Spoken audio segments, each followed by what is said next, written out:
सुने, खुदा की 7 रूहें क्या हैं या कौन हैं? आप सोच रहे होंगे कि मेरे ख्याल में तो एक ही रूहुल कुद्स है।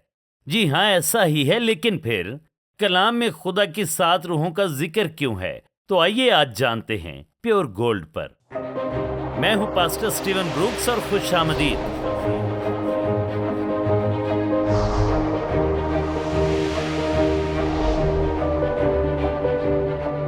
बदरूहें निकाली गईं और किस लिए?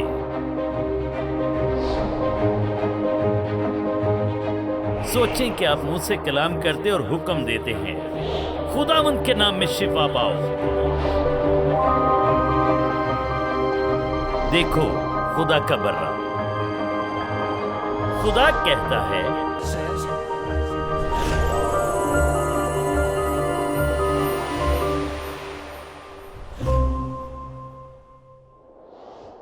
दोस्तों, मैं हूं pastor Steven Brooks, pure gold में खुशामदीद। और आज हम पाक रूह के मौजू पर बात करने वाले हैं। और बाज़ औक़ात ये मौजू इंतहाई उलझा देने वाला होता है, क्योंकि बाइबल में खुदा की 7 रूहों का जिक्र मौजूद है। तो आज हम मुकाशवा चौथे बाब से आगाज़ करेंगे और हम रूहुल कुद्स और उसके साथ इसकी बुनियादी 7 सिफात पर बात करेंगे। देखें, मुकाशवा चौथा बाब 5वीं आयत में कलाम कहता है, और उस तख्त में से बिजलियां और आवाजें और गरजें पैदा होती हैं, और उस तख्त के सामने आग के 7 चिराग जल रहे हैं। ये खुदा की 7 रूहें हैं। आप कहते हैं, पास्टर स्टीवन, मेरा तो ख्याल है कि एक ही पाकरू है। जी हाँ, बिल्कुल एक ही पाकरू है, मगर बाइबल में मरकूम है कि खुदा की 7 रूहें मौजूद हैं। बाइबल में 7 का अदद इंतहाई अहम है। अक्सर इस अदद का इस्तेमाल तकमील को बयान करने के लिए किया जाता है। और खुदा की 7 रूहें हैं, और हमें इन्हें समझने की ज़रूरत है, क्योंकि अगर आप मुकम्मल तौर पर मसीह की शबी पर ढलना चाहते हैं तो ज़रूरी है कि आपके अंदर भी वही रूहुल कुद्स काम करे जो यस्सु की ज़िंदगी और खिदमत में काम करता था, ताकि आप उस बलूगत तक पहुँचें जिसमें खुदा आपको लाना चाहता है। तो हमारे लिए ये समझना इंतहाई अहम है कि खुदा की 7 रूहें हैं। एक ही पाक रूह है, मगर उसकी 7 बुनियादी सिफात हैं। आप यूं भी कह सकते हैं 7 मुख्तलिफ मसा हैं। खुदा को जलाल दें, खुदा की 7 रूहें। हम मुकाशवा में इसी चीज को देखते हैं जब हम इसका 3रा बाब और उसकी पहली आयत को देखते हैं। और सिरदीस की कलीसिया के फरिश्ते को ये लिख कि जिसके पास खुदा की 7 रूहें हैं और 7 सितारे हैं। तो यस्सु यहाँ बता रहा है कि यस्सु के पास खुदा की 7 रूहें हैं। देखें, खुदा की ये 7 रूहें खुदावंद यस्सु मसीह पर थीं, और आपको भी पाकरू की यही 7 सिफात पाने की ज़रूरत है, जो इसी तरह आपकी ज़िंदगी में काम करेंगी। हम खुदा की 7 रूहों का जिक्र फिर से मुकाशवा पहले बाब की 4थी आयत में देखते हैं। यूहन्ना की जानिब से उन 7 कलीसियाओं के नाम जो आसिया में हैं, उसकी तरफ से जो है और जो था और जो आने वाला है, और उन 7 रूहों की तरफ से जो उसके तख्त के सामने हैं। जी हाँ, खुदा को जलाल दें। मेरे दोस्तों, यस्सु चाहता है कि आप पाकरू से मानूस हों, आप खुदा की 7 रूहों से मानूस हों, और ये एक ही बात है, पाकरू और 7 रूहें। पाकरू जो कि तिस्लीस का 3रा कनूम है, बाप बेटा जो कि यस्सु मसीह है, और पाकरू इतना अजीम है कि इसे खुदा की 7 रूहों को बयान करने के लिए इस्तेमाल किया गया, और इसके साथ 7 बुनियादी सिफात हैं। तो आइए अब देखते हैं और मुशाहिदा करते हैं। इनका जिक्र हम देखते हैं यसाया की किताब में, और हम इन्हें यसाया पहले बाब में देखते हैं, और इसका आगाज़ बुनियादी तौर पर 2री आयत से होता है, मगर मैं चाहता हूं कि हम पहली आयत भी देखें। ये यस्सु के दौर और यस्सु की ज़िंदगी और खिदमत के बारे में बताता है। यसाया 11वां बाब पहली आयत, यस्सी के तने से एक कौंपल निकलेगी। फिर से देखें, एक कौंपल निकलेगी, और देखें, ये ऐलान है कि एक हुक्मरान आने वाला है यशायाह यीशु के जमीन पर आने से 800 साल पहले ये ऐलान करता है और बताता है कि कोई आएगा जो हुक्मरानी करेगा, और वो यहाँ कहता है वो यस्सी के तने से होगा। और हम जानते हैं कि यहूदा के घराने का ये हवाला है, और हम ये जानते हैं कि यस्सी दाऊद का बाप था, और इस नसब नामे से कोई आने वाला है जो हुक्मरानी करेगा, और उसकी जड़ों से एक बारावर शाख पैदा होगी। अजीजों, कभी भी पस्ती में न छुपें, कभी भी चीजों को छोटा मत समझें। खुदा छोटी चीजों से बड़े काम कर सकता है। जब यस्सु जमीन पर आया तो लगता था जैसे दाऊद की नस्ल खत्म हो जाएगी। जब यस्सु आया तो उस वक्त रूमी हुक्मरानी कर रहे थे, और यस्सु पैदा हुआ और उसने नासरत में परवरिश पाई, और यहूदी लोगों के लिए ये इंतहाई कमतर जगह थी। उनका अपना कोई बादशाह नहीं था, रूमी हुक्मरानी कर रहे थे, और यकीनन कोई नहीं था जो कौम को आगे ले जाए और बताए कि क्या करना है। और रूमी अपने नजरियात और अपना फलसफा यहूदी लोगों पर लागू करने में मसरूफ थे। हमेशा तनाज़ात और गलत फहमियाँ थीं, और बज़ाहिर ऐसा नहीं लगता था कि ये ऐसा वक्त हो सकता है जब दाऊद की नस्ल से बादशाह आए और हुक्मरानी करे। यस्सी के तने से, दाऊद की नस्ल से ये सिलसिला ख़त्म हो रहा था, ये नसबनामा रुक रहा था। और अजीज़ो, दाऊद की नस्ल के इस कटे हुए तने से एक छोटी सी कौंपल फूटी। दरख्त की एक छोटी सी कौंपल जो कि महज एक शाख थी, मगर बड़ी होकर मसीह यानी नजात दहिंदा बनी। देखें, दाऊद के 19 बेटे थे, और आपको समझना है कि यूसुफ और मरियम दोनों दाऊद की नस्ल से थे। हम देखते हैं कि मरियम दाऊद के बेटे सुलेमान की नस्ल से थी, वो सुलेमान की नस्ल से थी। और देखें, यूसुफ दाऊद के एक और बेटे की नस्ल से था जो कि दाऊद के बेटे नातन की नस्ल से था, मगर दोनों दाऊद की नस्ल से ही थे। और फिर नजात दहिंदा इस दुनिया में आता है। मेरे अजीज़ों, खुदा की 7 रूहें आपकी ज़िंदगी पर आती हैं जैसे यस्सु पर थीं। आप तब तक वो नहीं कर सकते जिसके लिए खुदा ने आपको बुलाया। आप कभी उस काम को मुकम्मल नहीं कर सकते जो खुदा आपकी ज़िंदगी के लिए रखता है। अगर खुदा का रूह जो कि यस्सु पर था और जिसके ज़रिए यस्सु ने ये सब किया जिसके लिए वो बुलाया गया था, अगर वही पाकरू आप पर नहीं तो आप इससे महरूम रहेंगे। ज़रूरी है कि आप खुदा की 7 रूहों को समझें, क्योंकि आप उनके साथ चलने के लिए बुलाए गए हैं। मैं अभी लौटता हूँ।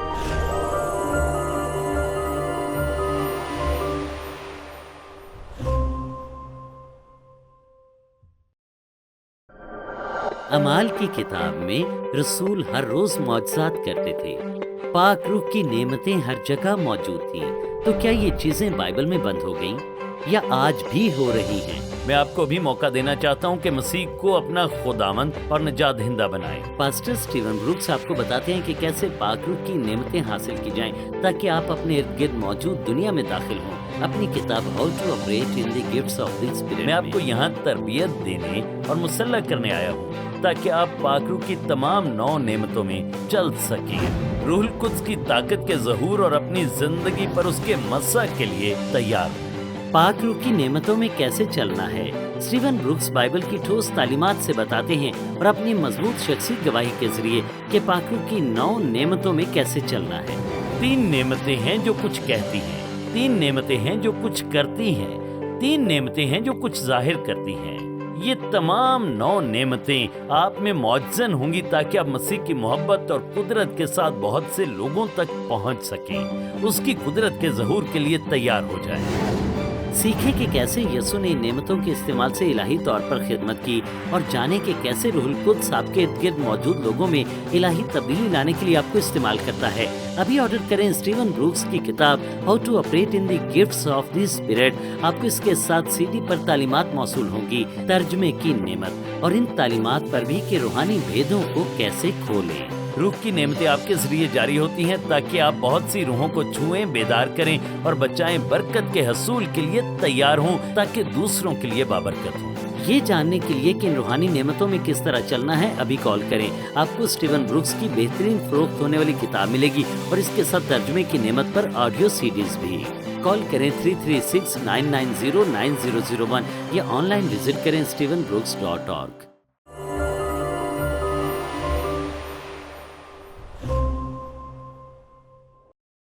اب جا کے خداوند یسوع مسیح زمین پر آ چکا تھا.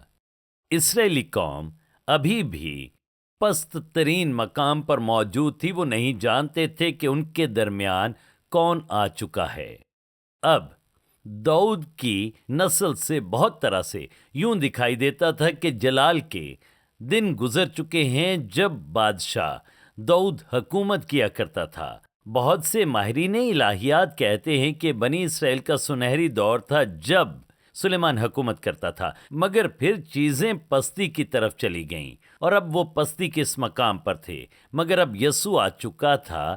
حالانکہ اس وقت اسرائیلیوں کا کوئی بادشاہ نہیں تھا، مگر ہیکل اب بھی تھی. جی ہاں، ہیرودیس نے بڑی خوبصورت ہیکل بنوائی تھی، مگر حالات ویسے نہیں تھے جیسے ہونے چاہیے تھے. اسرائیلی ایک بادشاہ کے منتظر تھے. وہ چاہتے تھے کہ ان کا اپنا ایک بادشاہ ہو. پھر دوستو، خداوند یسوع مسیح آیا، اسرائیلیوں کا بادشاہ. اب دیکھیں دوسری آیت. اور خداوند کی روح اس پر ٹھہرے گی. تو چلے اب خدا کی 7 روحوں پر بات کرتے ہیں. خداوند یسوع تیرا شکر ہو. خدا کی 7 روحیں. مجھے 7 کا عدد بہت پسند ہے. میں پھر کہتا ہوں، خدا کی 7 روحیں یسوع پر ٹھہریں. جب آپ روح القدس کے بارے میں سوچتے ہیں تو مجھے امید ہے کہ آپ کو یہ منورہ کو دیکھنے میں مدد کرے گا. منورہ کی 7 جلتی ہوئی شمعیں. اور جب آپ روح القدس کے بارے میں سوچتے ہیں تو منورہ پر غور کریں، جو کہ دور جدید کی اسرائیلی قوم کا قومی نشان ہے. تو ہم منورہ کو دیکھتے ہیں، خدا کی 7 روحوں کو دیکھتے ہیں، اور ان 7 شمعوں کے ساتھ منورہ میں درمیانی حصہ دیکھتے ہیں. تو جو بالکل درمیان میں ہے اسے خدا کی 7 روحوں میں سے پہلی روح کے طور پر جانا جاتا ہے. یہ خدا کی اپنی روح ہے. خدا کی تعریف ہو. اور خداوند کی روح اس پر ٹھہرے گی. دیکھیں، آپ پوچھتے ہیں پاسٹر اسٹیون، خداوند کی روح کا کیا مقصد ہے؟ تو یاد رکھیں، خداوند کی روح کا بنیادی مقصد بنیادی طور پر مسح ہے. یہ اس لیے مسح کرتی ہے کہ کیا کرنا ہے، اور ہمیں اس کے بارے میں پوچھنا چاہیے، کیونکہ یہ مسح آپ کے اندر ہو سکتا ہے اور یہ مسح آپ کے اوپر ہو سکتا ہے. اب خداوند کی روح کہاں پر ٹھہرتی ہے؟ دیکھیں، اس کے اوپر ہر ایماندار کے اندر پاک روح موجود ہوتا ہے. اگر آپ نجات یافتہ ہیں تو پاک روح آپ کے اندر موجود ہے. آپ کے اندر موجود روح آپ کو ہدایت دیتا ہے. یہ پاک روح کی باطنی ہدایت ہے. مگر پاک روح آپ کے اوپر بھی آتا ہے، اور جو مسح آپ کے اوپر ہوتا ہے، اور اسے بھی ہم مسح کے نام سے پکارتے ہیں. اور یہ مسح آپ پر آتا ہے تاکہ آپ وہ کر سکیں جس کے لیے خدا نے آپ کو بلایا. اس کی آپ کو ضرورت ہے تاکہ آپ وہ کرنے کے قابل ہوں جس کے لیے خدا نے آپ کو بلایا ہے. تو جو لوگ منسٹری میں ہیں ان کے لیے میں کہنا چاہتا ہوں، خدا کے لیے اس مسح کا بنیادی مقصد یہ ہے کہ انجیل کی منادی کریں.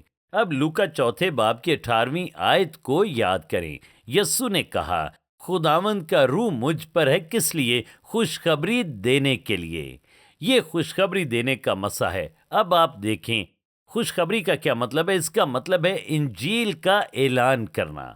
تعلیم کیا ہے؟ تعلیم دینا اس سے مختلف ہے. اس کے لیے بھی روح کا مسح ہوتا ہے. تعلیم دینا انجیل کی وضاحت کرنا ہے. خوشخبری دینا انجیل کا اعلان کرنا ہے، جبکہ تعلیم دینا انجیل کی وضاحت کرنا ہے.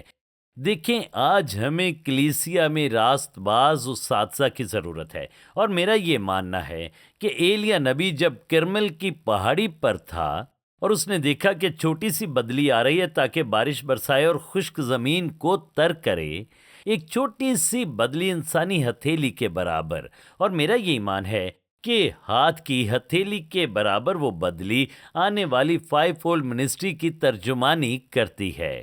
اور یہ ہاتھ نمائندگی کرتا ہے انگوٹھا رسولوں کی اور یہ والی انگلی نبیوں کی اور درمیانی والی انگلی دور تک پہنچنے کی نمائندگی کرتی ہے، یعنی مبشرانہ خدمت کی۔ یہ انگلی پاسبانی خدمت کی نمائندگی کرتی ہے۔ اس انگلی میں انگوٹھی پہنتے ہیں، یہ خدمت بھیڑوں کی گلہ بانی ہے۔ پھر یہ چھوٹی انگلی ہے جو کہ تعلیم کی نمائندگی کرتی ہے۔ میں آپ سے پوچھتا ہوں، ان میں سے کون سی انگلی آپ کے کانوں میں بہتر طور پر جا سکتی ہے؟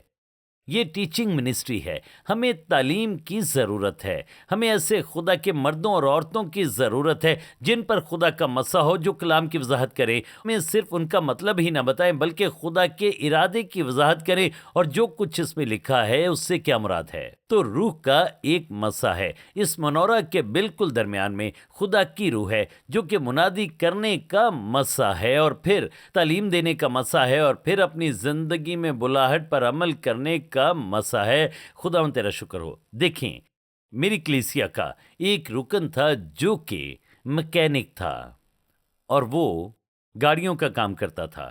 وہ بریکس کو تبدیل کرتا تھا، ٹائروں میں وہ ہوا بھرتا تھا، تیل بدلتا تھا، مگر بطور مکینک اس پر ایک مسا تھا۔ اس پر وہ اتنا گہرا مسا تھا جو کرنے کے لیے خدا نے اسے بلایا تھا کہ بطور مکینک وہ سال بھر میں $2 لاکھ کما لیتا تھا۔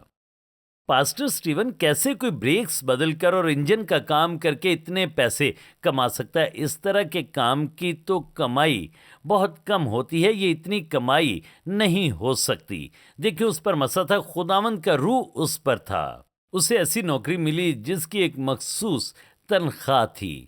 وہ 9 گھنٹے کی تنخواہ لیتا تھا اور یہ ایک پیچیدہ ملازمت تھی۔ ٹیکنیشنز کہیں گے ٹھیک ہے یہ 9 گھنٹے کی ملازمت ہے، اسے 9 گھنٹوں کی اجرت ملتی تھی۔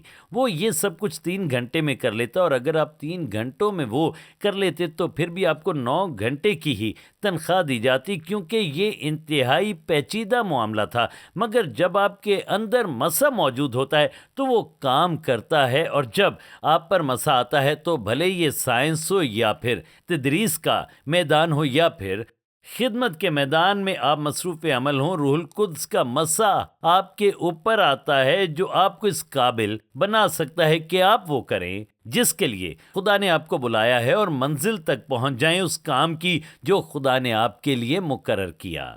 عزیزو، حاضر ہوتا ہوں کچھ ہی دیر میں۔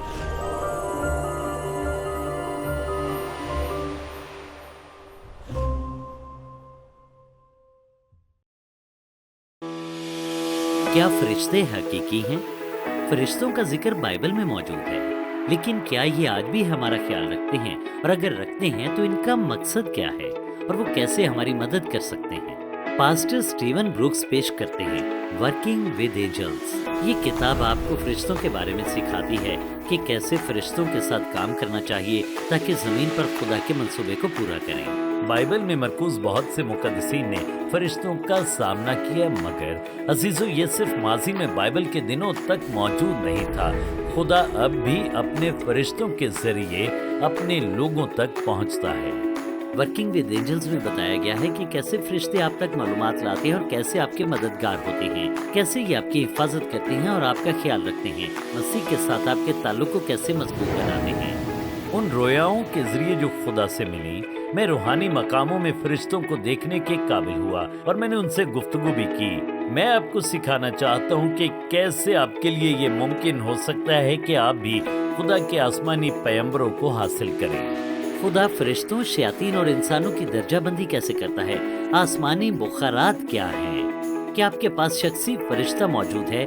ورکنگ ود اینجلز میں ان سوالات کا اور بہت سے سوالوں کا جواب دیا گیا ہے تاکہ آپ جانیں کہ کس طرح خدا کے فرشتوں کے ہاتھوں میں ہاتھ ڈال کر آپ کام کر سکتے ہیں اور مسیح کے قریب آ سکتے ہیں۔ سٹیون بروکس کی کتاب ورکنگ ود اینجلز حاصل کریں اور اس کے ساتھ سیڈیز پائیں۔ ہر کوئی فرشتوں کے بارے میں جاننا چاہتا ہے۔ میں نے اس کتاب میں بہت سے سوالوں کا جواب دیا ہے، آپ ضرور برکت پائیں گے۔ سٹیون بروکس کی بہترین فروخت ہونے والی کتاب ورکنگ ود اینجلز کے لیے بھی کال کریں اور اس کے ساتھ 2 سیڈیز پر مشتمل سیٹ پائیں۔ نمبر ہے 336-990-9001 336-990-9001 یا وزٹ کریں @stevenbrooks.org۔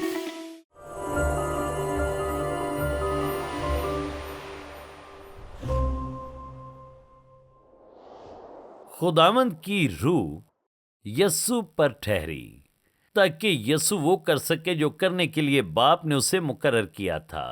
अब वही पाक रूह आप पर ठहरता है ताकि आप वो कर सकें जिसके लिए खुदा ने आपको बुलाया है, ताकि आप अजीम तरीके और खुशी से ये कर सकें जो खुदा ने आपको करने के लिए बुलाया है। खुदावंद की 7 रूहें। पहली, खुदावंद की रूह जो कि मनोरा के बिल्कुल दरमियान में मौजूद है। दूसरी रूह, और ये इंतहाई खूबसूरत है, और ये हिकमत की रूह है। खुदावंद की रूह उस पर ठहरेगी, यानी हिकमत की रूह। अब ये हिकमत क्या है? जब हिकमत की रूह आपकी जिंदगी में काम करना शुरू करती है तो क्या होता है? जब रूहुल कुद्स इसका मसा आप पर लाता है तो आपकी जिंदगी में क्या रूनुमा होने लगता है। हिकमत की रूह आपको इलाही सलाहियत के साथ इस काबिल बना देती है, इस पर गौर करें, कि आप सही फैसले कर सकें। आप गलत फैसले कर करके थक चुके। क्या आप जिंदगी की शाहराह पर गलत मोड़ मुड़ते हुए थक चुके हैं? पास्टर स्टीवन, अगर मुझसे कोई गलती होती है तो मैं अजाला कर लेता हूं। आप गौर करें, जब आप जिंदगी में बूढ़े होंगे तो अजाला करना मुश्किल होगा। आपने कभी इस पर गौर किया कि जिंदगी में आप जितना ज्यादा आगे बढ़ते हैं, लगता है हर चीज की रफ्तार बढ़ गई है और आप तेजी से आगे जा रहे हैं। आप गलतियां करने से इज्तनाब करना चाहते हैं। देखें पास्टर स्टीवन, ये कोई मसला नहीं, मैं बैंक दिवालिया हो गया और फिर 10 साल बाद मैंने सही कर लिया। क्या आप जानते हैं कि आप जिंदगी में और कितनी दिहाइयां रखते हैं? क्या होता है अगर हम सही फैसले करें और फिर गलत मोड़ ले लें और कोई घटिया इंतखाब करते हैं और फिर आप हिकमत की रूह में चलते हैं तो आप हैरान होंगे, सही फैसलों की वजह से मसाइल खत्म हो जाएंगे। सही फैसले करने की वजह से हिकमत की रूह के बारे में देखें। सही फैसले करने की सलाहियत हिकमत है। सही फैसले करने की सलाहियत है, जी हाँ, मगर हमें इसकी गहराई में जाना होगा। ये इम्तियाज करने की सलाहियत भी फराहम करती है और बाइबल में से मैं साबित करूंगा। हिकमत सही फैसले करने की सलाहियत है। हम सही फैसले करना चाहते हैं, ये कैसे काम करते हैं? अगर आप मुशाहिदा करें कि हम रूहानी तौर पर कैसे देखते हैं। हिकमत की रूह आप पर आती है ताकि आप इम्तियाज कर सकें। आप इम्तियाज कर सकें, पहली बात, नेकी और बदी में। इसके दरमियान इम्तियाज करना कि क्या सही है और क्या गलत है, हत्ता कि मुख्तलिफ लोगों में भी इम्तियाज करना। देखें, अगर आप अपने मालिक से कुछ कहना चाहते हैं और आप तैयारी करते हैं, अपनी तकरीर तैयार करते हैं और आप अपने जहन में सारे लफ्ज इकट्ठे करते हैं ताकि मालिक से बात कर सकें। आप मालिक के पास जाते हैं जिसका दिन बड़ा बुरा गुजरा होता है, उसका मूड इतना अच्छा नहीं होता, तो हिकमत क्या है कि आप इम्तियाज कर सकें कि मालिक से बात करने का ये अच्छा वक्त नहीं। हम तब आकर क्यों नहीं मिलते जब मालिक का दिन अच्छा हो? तब क्यों नहीं मिलते जब मालिक को सालाना रिपोर्ट पेश की गई हो और उसके मुताबिक उसने बहुत ज़्यादा पैसा कमाया हो? हम सही वक्त पर ये सब क्यों नहीं करते? हिकमत सही फैसले करना और फिर इम्तियाज करने की सलाहियत है। मुख्तलिफ शख्सों का इम्तियाज करना, मुख्तलिफ हालात का इम्तियाज करना। खुदावंद यस्सु तेरा शुक्र हो, ये इंतहाई अहम है। हिकमत की रूह उसके ऊपर थी, उसके पास देखें। गलतियां करने का वक्त नहीं था, उसे पहली बार ही सही काम करना था और फिर उसे इसके बाद आगे बढ़ना था। वक्त इंतहाई महदूद था। तो आइए इसे बाइबल में से देखते हैं। देखें, पहला सलातीन 3 बाब 9वीं आयत। यहाँ पर सुलेमान खुदा के सामने पुकारता है। 9वीं आयत, सो तू अपने खादिम को अपनी कौम का इंसाफ करने के लिए समझने वाला दिल इनायत कर, ताकि मैं बुरे और भले में इम्तियाज कर सकूं, क्योंकि तेरी इस बड़ी कौम का इंसाफ कौन कर सकता है। 28वीं आयत, और सारे इसराइल ने ये इंसाफ जो खुदा ने किया सुना और वो बादशाह से डरने लगे। और हम यहाँ देखते हैं कि वो क्यों डरने लगे, क्योंकि उन्होंने देखा कि अदालत करने के लिए खुदा की हिकमत उसके दिल में है। ٹھیک ہے، تو دیکھتے ہیں کہ خدا کی حکمت سلیمان کی زندگی میں اور سلیمان کی زندگی پر سے منعکس ہو رہی تھی، اور یہ براہ راست اچھے اور برے میں امتیاز کرنے کی اہلیت تھی۔ اس لیے حکمت صحیح فیصلے کرنے اور امتیاز کرنے کی صلاحیت ہے۔ خدا کی تعریف ہو، خدا کی تعریف ہو۔ عزیز دوستو، آپ کے غلط فیصلے کرنے کے دن گزر چکے، اب آپ کے دن صحیح فیصلے کرنے اور خدا کے ساتھ چلنے کے ہیں، اور حالات بہتر ہوتے جائیں گے۔ ابھی اور اسی وقت میں اس سے پاتا ہوں یسوع کے نام میں۔ عزیزو، ہم خدا کی 7 روحوں پر گفتگو جاری رکھیں گے۔ حکمت کی روح آپ کی زندگی پر آئے۔ خدا کے جلال کے لیے ابھی واپس آتے ہیں۔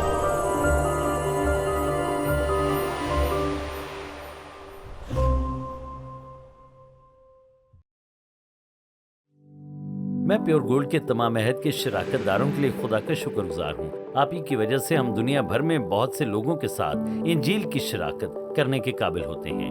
وہ جو ماہانہ بنیاد پر اس منسٹری کی مدد کرتے ہیں وہ پیور گولڈ کے عہد کے شراکت دار ہیں۔ ہم ایمان اور خدا پر بھروسے کے اس پیغام کو آگے لے جانے کے لیے مل کر کام کرتے ہیں تاکہ خدا کی قربت میں چل سکیں اور یہ براڈ کاسٹ دنیا کے ہر حصے تک پہنچ سکے۔ دعائیہ طور پر میرے ساتھ شریک ہوں، اور اگر آپ ابھی تک پیور گولڈ کے عہد کے شراکت دار نہیں بنے تو آئیں، جبکہ ہمارے پاس وقت ہے، ہم مل کر کام کریں اور وہ سب کریں جو ہم کر سکتے ہیں تاکہ پوری دنیا میں انجیل کی منادی کی جائے اور کلیسیا ایمان میں مضبوط ہو اور خدا کے لوگ اس کی قربت میں چلیں اور ایک گہری عہد کی زندگی قائم ہو۔ شکریہ، میرے لیے اعزاز کی بات ہے کہ آپ پیور گولڈ کے عہد کے شریک ہیں۔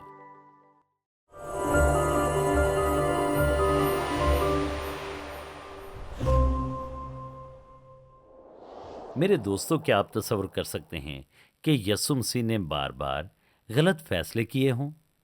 میں تو نہیں کر سکتا اور آپ بھی نہیں کر سکتے۔ اس لیے یہ انتہائی اہم ہے کہ امتیاز کی روح جو مسیح کی زندگی پر تھی آپ پر بھی آئے، اور میں بتانا چاہتا ہوں کہ یہ مسا آپ کے سوچنے کے انداز کو بدل دے گا۔ میرا یہ ماننا ہے کہ یہ مسا آپ کے فطری ذہن کی کارکردگی پر اثر انداز ہوگا۔ اگر آپ حکمت کی روح پانا چاہتے ہیں تو ابھی ہاتھ بلند کریں۔ باپ، میں تیرے گراں قدر لوگوں کے لیے دعا کرتا ہوں جو دیکھ رہے ہیں، انہیں بار بار تنبیہ کی گئی ہے، انہوں نے روح القدس کی اہمیت کو دیکھا ہے جو حکمت کے ذریعے ظاہر ہوتی ہے۔ اے باپ، تیری حکمت کی روح ابھی ان کو چھوئے تاکہ وہ صحیح فیصلہ سازی میں آگے بڑھ سکیں اور امتیاز کرنے کی الہی صلاحیت پائیں۔ تیرے فضل سے یہ عظیم مسا ابھی ان کو چھوئے، یسوع کے نام میں۔ خدا آپ کو برکت دے، پھر ملیں گے اگلی بار۔